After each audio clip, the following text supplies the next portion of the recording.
Let's close our final chapter with a capstone case, one that deliberately resists a clean answer because by now you've earned something better than easy answers.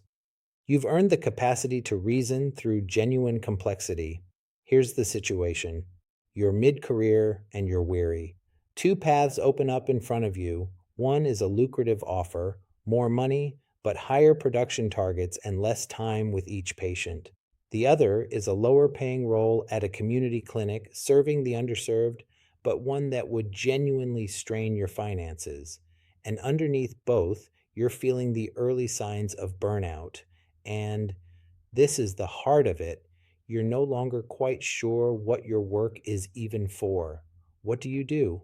Now, I want to resist the temptation, and I want you to resist it too, to moralize toward the community clinic as the obviously right, virtuous choice. The chapter is more honest than that, and so should we be. This isn't a simple morality tale where the saintly answer is obvious and the only question is whether you're good enough to choose it. Let's actually think. First, how does the vocation framing reshape the choice? It transforms the question from which job pays better into which path lets me actually live out what my work is for. And crucially, it legitimizes attending to your own sustainability. Choosing a path you can endure is not selfish. A burned out dentist serves no one well, however noble her setting. Which virtues are most at stake? Prudence, above all, the practical wisdom to see that the most self denying option is not automatically the wisest one, and fortitude and temperance in whatever you choose. Second, and this is the diagnostic question, is the weariness burnout or moral injury or both? It matters enormously because if it's moral injury, if the exhaustion comes from being made to act against your conscience, then the high target lucrative job will deepen the wound no matter how much it pays. You'd be running toward the very thing that's hurting you. But if it's ordinary burnout, the calculus is different.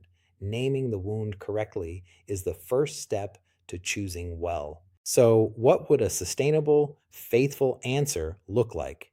Here's the honest truth: it might be the clinic. It might be a reformed version of private practice with boundaries you actually hold.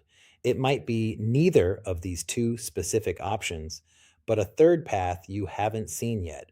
There is no single right answer here, and I won't pretend there is. But notice what a fully formed moral agent does with this. She doesn't just follow the money, and she doesn't just perform self sacrifice. She integrates everything we've built, meaning and vocation, the virtues, her own sustainability, and the love of neighbor, into a choice she can actually live out faithfully over years. That capacity to hold all of it together and reason your way to a livable, faithful answer is exactly the moral agent this entire course has been trying to form. This case has no answer key because by now you are the answer key.